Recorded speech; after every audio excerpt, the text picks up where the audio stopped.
오늘은 기적 중에 기적이라는 제목으로 하나님 말씀 전하겠습니다. 마태복음 이 9장 이 본문은요, 사실 지금 제가 새벽 말씀 묵상으로 보내드리고 있는 그 말씀 가운데 들어있는 본문인데요. 그런데 오늘 이 말씀을 좀 다른 각도에서 좀 함께 살펴보고 은혜를 나누려고 합니다. 자, 오늘 본문에 보면 두 가지 사건을 보도하고 있죠. 하나는 침상에 이렇게 친구들에 의해서 메어 나온 이 중풍병자를 예수님께서 고쳐주신 사건이고요. 그 다음에 또 하나 사건은 이 세관에 앉아있는 이 세리 마태를 예수님께서 제자로 부르시는 그런 장면입니다. 자, 그런데 우리가 볼 때 이 두 사건, 겉으로 볼 때 전혀 연관성이 없어 보이고요. 그냥 좀 우리가 평소에 익히 잘 아는 그런 말씀으로 그렇게 해석할 수가 있습니다. 그러나 깊이 들여다보면 그렇지 않습니다. 이 두 사건은 우리에게 귀한 영적인 메시지를 주고 있고요. 이 사건이 서로 연결이 돼가지고 우리에게 귀한 한 가지 중요한 메시지를 주시고 있다는 것입니다. 그 한 가지 메시지는 제가 잠시 후에 이 두 번째 대지에서 다루기로 하겠고요. 자, 그러면 오늘 이 중풍병자가 고침을 받는 이 사건과 그 다음에 세관에 앉아있다가 예수님께 제자로 부름받은 이 마태의 이 사건이 우리에게 주시는 이 귀한 영적인 메시지가 무엇일까요? 첫 번째 메시지는 우리가 살면서 신앙생활하면서 영적인 중풍병에 걸리지 않도록 주의하라, 이 말씀을 주시고 있습니다. 자, 본문에 보면 침상에 누운 한 중풍병자를 사람들이 예수님 앞으로 이제 메고 나오는데요. 그런데 그 병이 중풍이에요. 중풍은 오늘날도 참 무서운 병이죠. 여러분, 중풍이 어떤 병입니까? 중풍은요, 이 뇌혈관이 막히거나 터져가지고 그래서 이 뇌세포에 혈액이 잘 공급이 되지 않아서 뇌가 손상이 되고 그래서 발생하는 병입니다. 그래서 이 중풍에 걸리게 되면 팔다리가 마비된다든지 아니면 발음이 정확하지 않다든지, 그리고 심한 경우에는 반신불수가 되고요. 더 심한 경우에는 전혀 움직이지 못하는 그런 식물인간이 되는 것입니다. 그래서 아주 무서운 병이죠. 이 중풍병의 의학 용어가 아포플렉시라고 하는 이 단어인데요. 이 단어는 무엇에 의해 크게 얻어맞고 기절하다, 그런 뜻이 있습니다. 이게 헬라어에서 유래한 그 말인데요. 그만큼 중풍에 걸린 사람은 마치 무엇에 얻어맞아 기절한 사람처럼, 여러분, 사람이 기절하게 되면은 전혀 움직일 수가 없죠. 의식도 없는 것 같고요. 살아있는 것처럼 보이지만 죽은 사람처럼 보이는 그런 상태, 이것이 바로 중풍병자가 바로 그와 같다라는 것입니다. 중풍병자는 혼자서 할 수 있는 일이 아무것도 없습니다. 그래서 본문에 나오는 중풍병자 예수님 앞으로 나올 때도 어떻게 나왔습니까? 친구들에 의해서 침상채에 들려가지고 그렇게 예수님 앞으로 나왔어요. 정말 살아있는 것처럼 보이지만, 호흡을 하고 있는 것처럼 보이지만 모든 이 몸의 기능이 다 마비되어 버린 그런 상태입니다. 자, 그런데 오늘 보면 이 중풍병, 그것을 소개하고 있는데요. 자, 그런데 육체의 중풍병도 무섭지만 그보다 더 심각한 것이 있는데 그것이 바로 이 영혼의 중풍병, 그 병에 걸린 사람이라는 거예요. 예수님께서 요한계시록 3장 1절에 보면 이렇게 말씀하시죠. 사대교회의 사자에게 편지하라. 하나님의 7영과 7뼈를 가지신 이가 이르시되 내가 내 행위를 아노니 내가 살았다 하는 이름을 가졌으나 죽은 자로다. 여기 끝부분에 보면 내가 살았다는 이름을 가졌지만, 내가 살아있는 것처럼 보이지만 실상은 죽은 자로다, 이렇게 말씀하죠. 여러분, 무슨 뜻입니까? 이 말씀은 바로 영적인 중풍병, 그것을 말씀하는 것입니다. 몸은 살아있어요. 그냥 신앙생활 하는 것처럼 보입니다. 그러나 사실 영적으로 마비가 된 상태, 그래서 신앙적으로 아무런 기능을 할 수 없는 그런 상태를 말하는 것이죠. 겨우 주님의 은혜로 이 영적인 생명만 유지하고는 있는 것처럼 보이지만 아무런 기능도 하지 못하는 그런 사람들을 말하는 것이죠. 여러분, 우리가 육체의 중풍병 참 무섭죠. 그런데 그보다 더 무서운 것이 바로 이 영혼의 중풍병이에요. 그래서 이 영혼의 중풍병에 걸리게 되면요, 은혜가 임해도 받지를 못하고 마치 밑 빠진 독에 물이 싹 빠져나가듯이 계속해서 다 은혜가 그냥 빠져나가고요, 또 그것을 깨닫지 못하고 무감각하게 이 죽어가는 삶을 살게 되는 것입니다. 여러분, 우리가 살면서 이 육신의 중풍에 안 걸리려고 많은 노력을 하죠. 운동도 하고요, 약도 먹고 음식도 조절하고 많은 노력을 합니다. 그런데 어떻게 보면 우리는 영혼의 중풍, 이 영혼의 중풍병에 안 걸리려고 그런 노력, 그런 신경은 잘 안 쓰는 경우가 많이 있습니다. 제가 아까 중풍은 이 뇌의 혈관이 막히거나 터져서 일어난다 말씀드렸는데요. 자, 그렇다면 이 영적인 중풍은 왜 생깁니까? 그것은 이 하나님께로부터 오는 이 은혜의 통로가 막혀버렸기 때문에 그렇습니다. 자, 그러면 하나님의 은혜가 오는 그 영적인 그 통로가 무엇일까요? 그것이 바로 말씀과 기도인데 그것이 막혀버린 거예요. 내 삶 속에서 바쁘게 살다 보니까 말씀 생활 게을리하고 기도 생활 게을리하고 이렇게 그 통로가 막혀버리면, 하나님께로부터 오는 그 은혜의 통로가 막혀버리게 되면 우리도 영적인 중풍병에 걸릴 수 있다라는 거예요. 이렇게 되면요, 살면서 어려운 일 만나도 그냥 사람을 찾아가고 하나님을 찾지를 않습니다. 그냥 낙심하고 절망하며 살아가죠. 그냥 하나님 바라보고 의지 않고 어떡하나 그러면서 살아갑니다. 여러분, 이렇게 되면 이 말씀과 기도 생활이 막혀버리게 되면 결국 혈관이 막혀서 터져가지고 이 몸의 중풍이 오듯이 마찬가지로 이 영혼의 중풍병이 걸리게 된다라는 거예요. 여러분, 그래서 우리가 정말 중요한 거, 우리가 이 육신의 중풍 걸리지 않기 위해서 참 많은 노력을 하죠. 한번 중풍이 오신 분들은요, 더 많은 노력을 해요. 내가 중풍에 걸리지 않아야지, 여러 가지 노력을 합니다.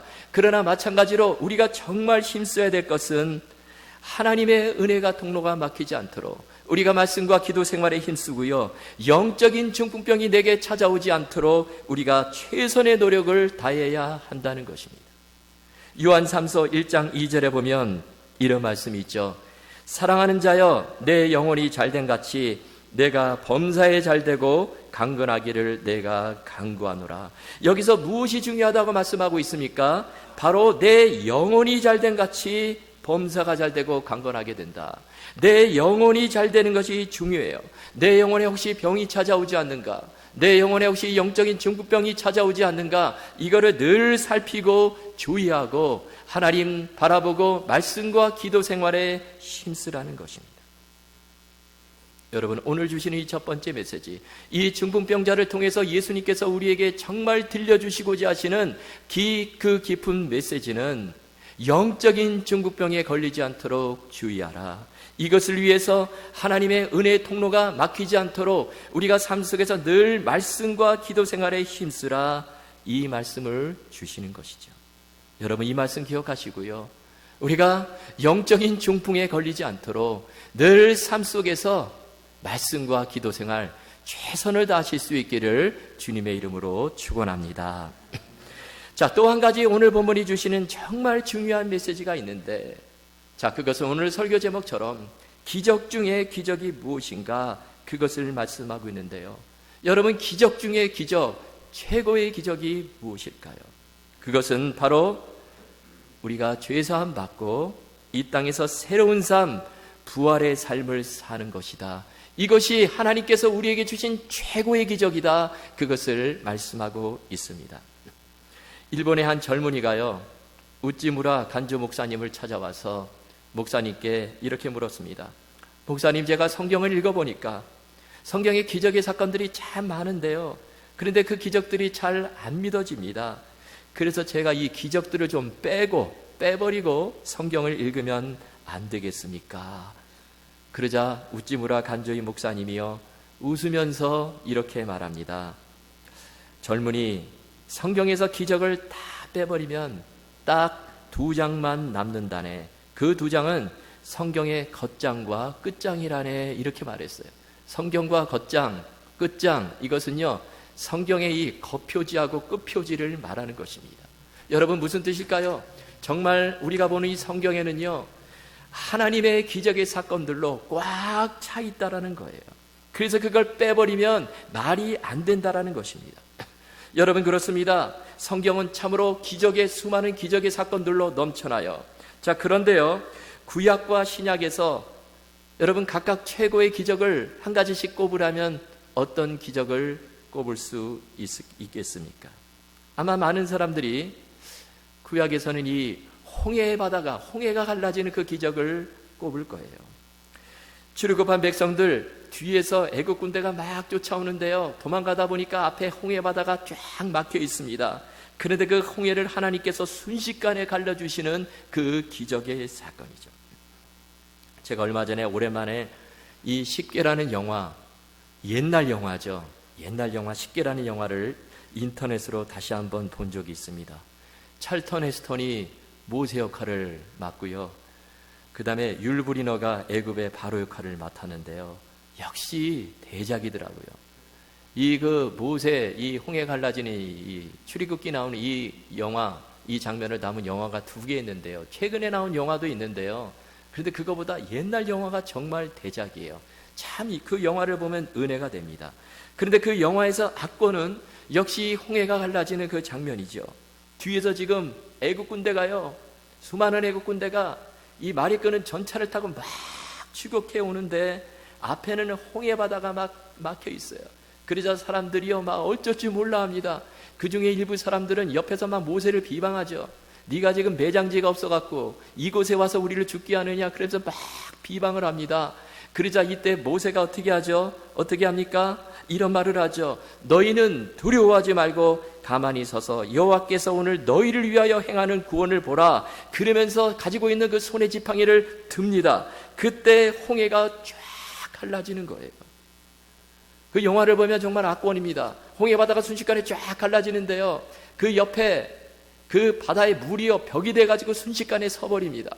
그리고 그 가운데로 많은 땅이 쫙 나타나는데, 그러자 이스라엘 백성들이요 놀래가지고 그냥 그 사이를 건너가죠. 막 건너가는데, 근데 저 뒤에서는 불기둥이 애국 군대를 가로막고 있어요, 못 오도록.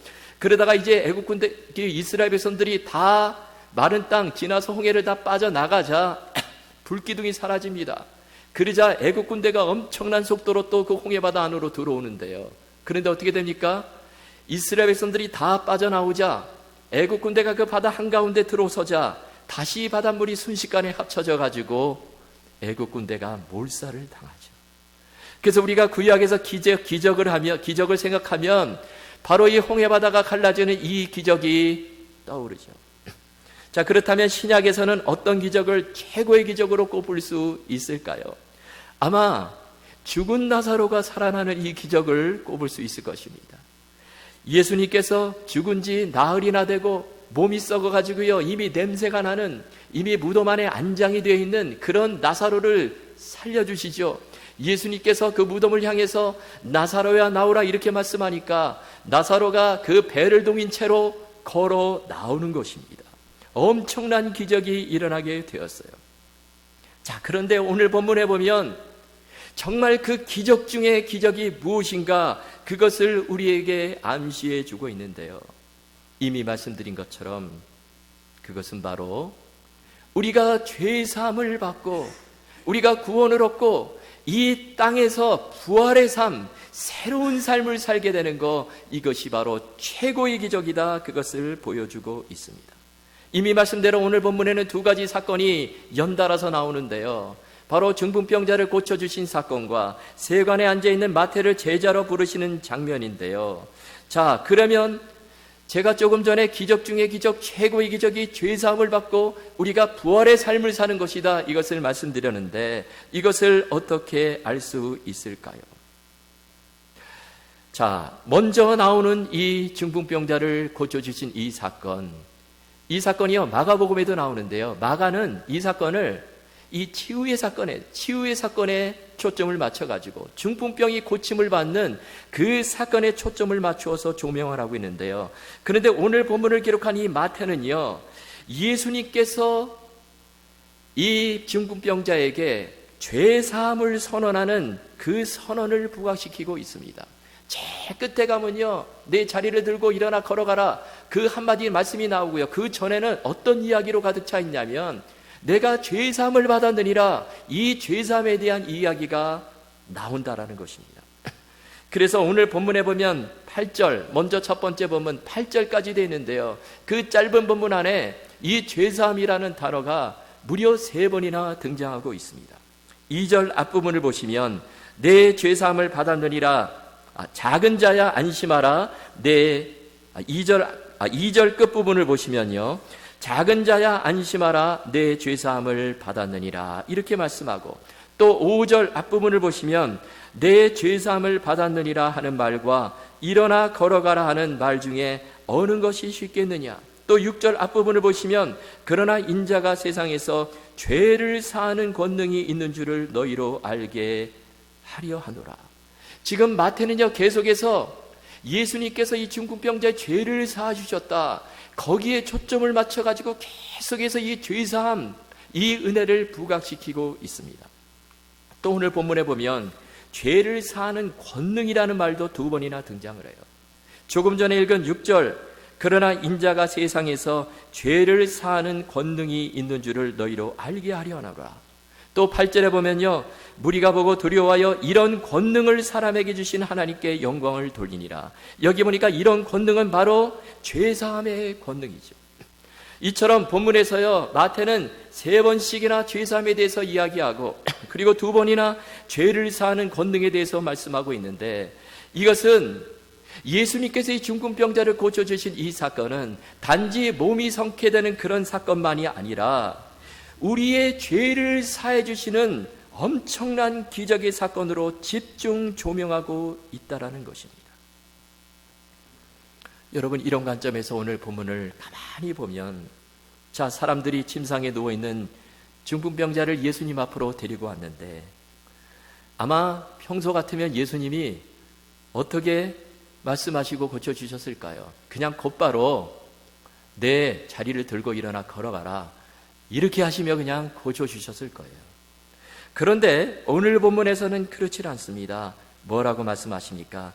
작은 자야 내 죄사함을 받았느니라, 이 말씀을 먼저 하세요. 예수님은 그 중풍병자의 죄를 먼저 사해 주신 것입니다. 그러자 이를 본 서기관들이 뭐라고 말합니까? 이 사람이 신성을 모독하였도다. 지금 이 신성모독죄를 들고 나와요. 왜 그렇습니까? 당시의 사람들은 이 죄는 오직 하나님만이 용서하실 수 있다, 그렇게 믿었기 때문에 그렇죠. 그래서 예수님이 그런 말씀을 하시자 예수님이 신성모독죄를 범했다, 참으로 참남하도다, 그런 생각을 가졌어요. 그러자 예수님께서 그들의 생각을 하시고 뭐라고 말씀하십니까? 내 죄사함을 받았느니라 하는 말과 일어나 걸어가라 하는 말 중에 어느 것이 쉽겠느냐. 그러면서 하시는 말씀이 인자가 세상에서 죄를 사하는 권능이 있는 줄을 너희로 알게 하려 하더라. 바로 예수님께서 죄를 사해 주시는 그 권능이 있는 줄을 너희로 알게 하려 하노라. 바로 예수님께서 이 땅에 오신 목적, 오늘 보면 제일 끝부분에 나오는 것처럼 의인을 부르러 온 것이 아니라 죄인을 부르러 왔노라, 이것을 위해서 예수님께서 이 땅에 오셨다라는 것입니다. 여러분, 기적 중에 기적이 무엇일까요? 그것은 바로 죄사함을 받는 기적이에요. 여러분, 우리 사람은요, 나 자신의 죄, 우리의 죄를 절대로 사할 수가 없습니다. 그 누구도, 어떤 사람도 이 죄 사슬에서 혼자 힘으로 풀려날 수 있는 사람이 없어요. 여러분, 성경이 기록한 대로 죄의 삭은 사망입니다. 우리는 태어날 때부터 죄인으로 태어나요. 그러므로 그냥 놔두면 이 영원한 멸망 가운데 떨어지게 되는 것이죠. 그런데 그 죄를 누가 사해 주셨습니까? 그 죄의 문제를 누가 해결해 주시고 그의 죄의 사슬에서 누가 풀어 주셨습니까? 예수님께서 바로 그것을 해 주신 거예요. 여러분, 이것은 엄청난 기적입니다.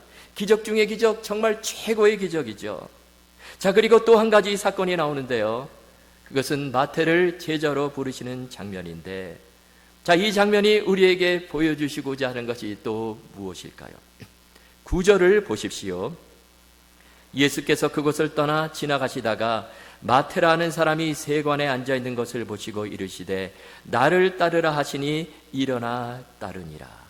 여기 마태가 세관에 앉아 있습니다. 마태의 직업이 뭐죠? 세리였어요. 세리. 그런데 당시 세리는요, 사회적으로, 종교적으로 사람들에게 손가락질 받고 멸시받는 그런 죄인이었습니다. 세리는 탐욕적이고 이기적인 사람의 대명사죠. 그리고 또 당시 이스라엘을 지배하고 있는 그 로마의 빌부터 사는 그런 아주 나쁜 사람으로 그렇게 인식이 되었습니다. 그래서 세리들은요, 이 로마가 세금을 요구하는데, 근데 세리들이 그 세금을 걷어가지고 로마에 바치는데요, 로마가 요구하는 그 세금보다 뭐 2배, 3배 이렇게 더 걷어가지고요, 거둔 세금 중에 로마가 요구하는 세금은 갖다 바치고 나머지는 자기 주머니 속에 넣는 거예요. 이렇게 되니까 사람들이 세리를 얼마나 싫어하겠습니까? 정말 죄인 중에 죄인으로 여겼을 거예요. 뿐만 아니라 이 세리들은요, 종교적으로도 배척을 받았어요. 왜 그러냐면 이 세리들은 이방인 로마 사람들을 상대로 돈을 취급받고 이방인들과 관계되는 그런 일을 했기 때문에, 그리고 이것은 당시에 그 율법이 요구하는 정결규례를 무시하는 행위다, 그렇게 본 것입니다.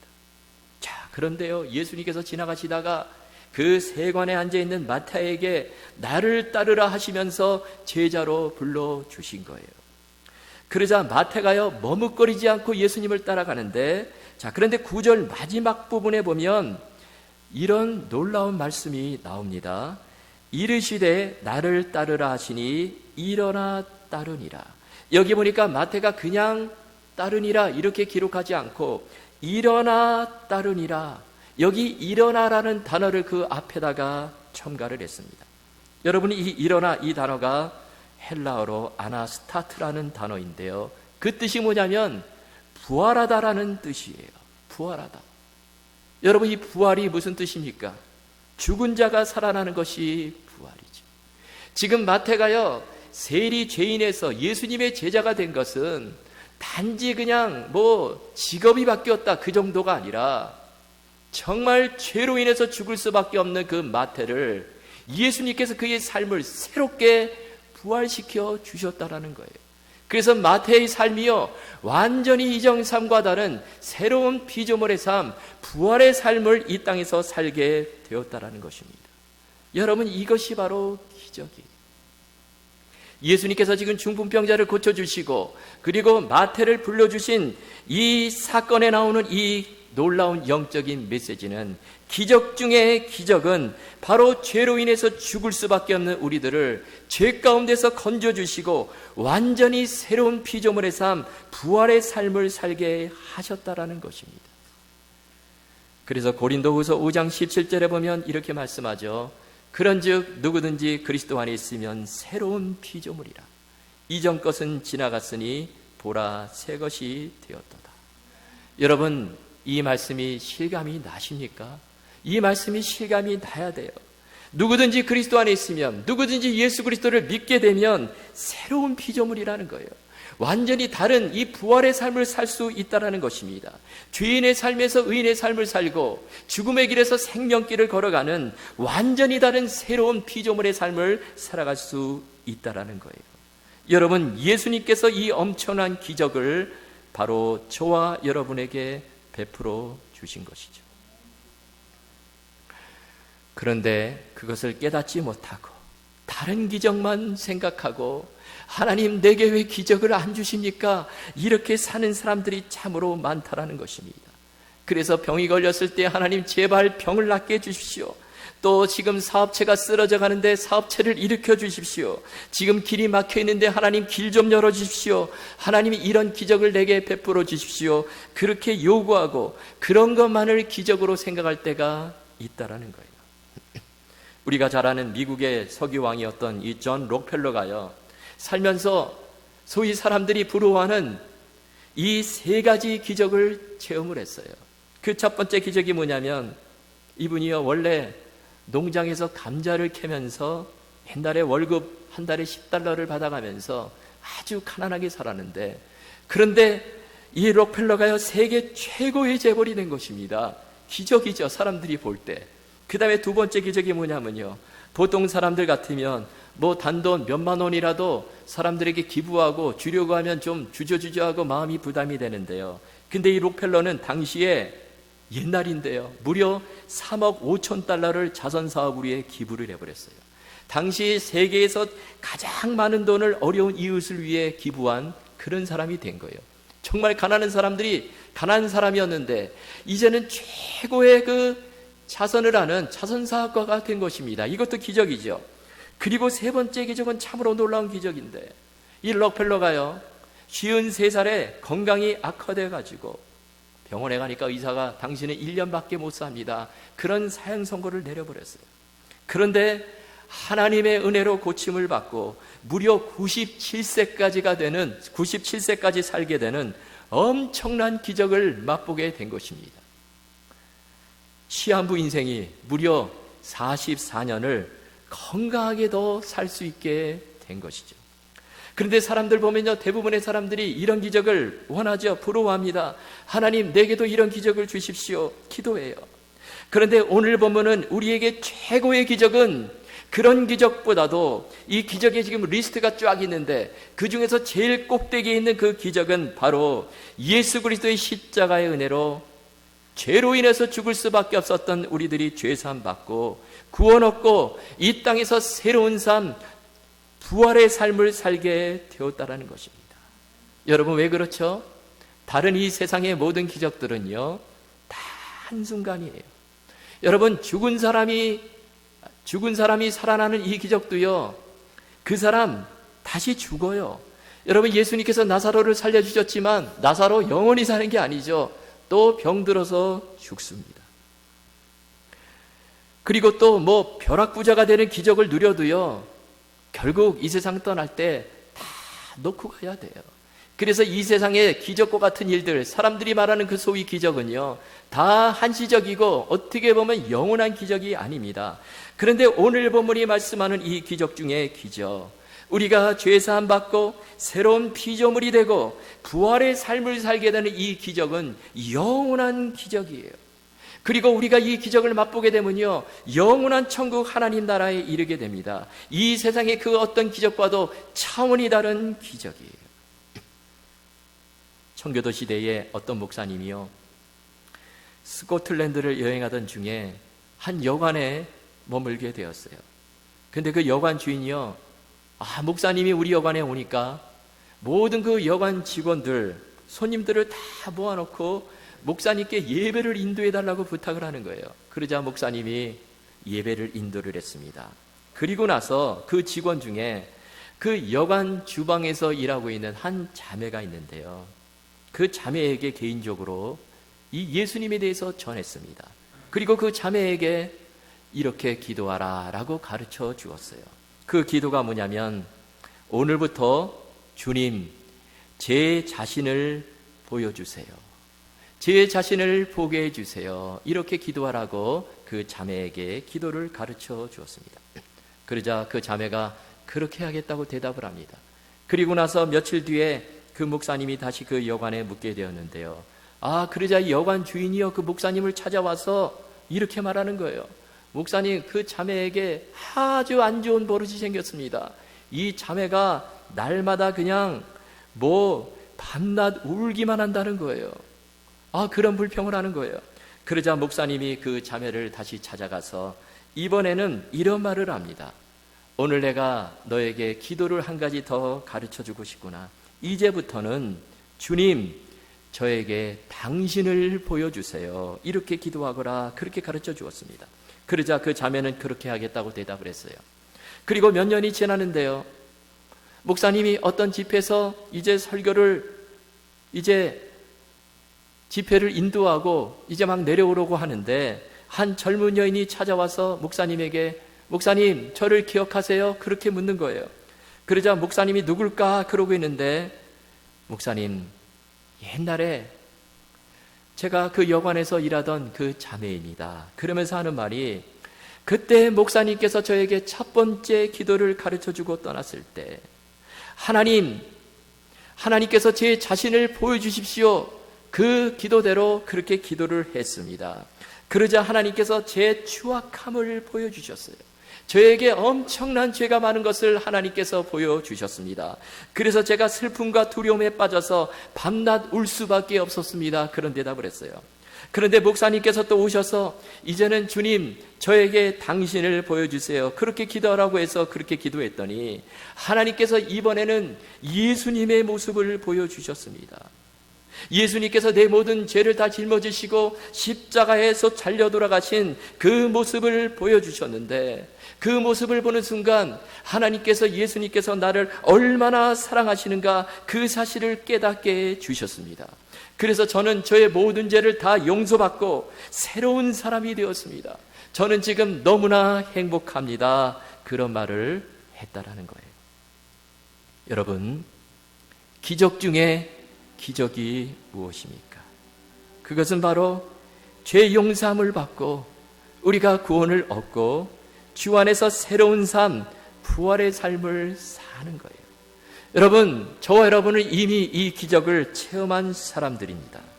이 세상의 그 어떤 기적과도 비교할 수 없는 영원한 기적, 참으로 복된 기적, 그 기적을 우리가 이미 체험을 했어요.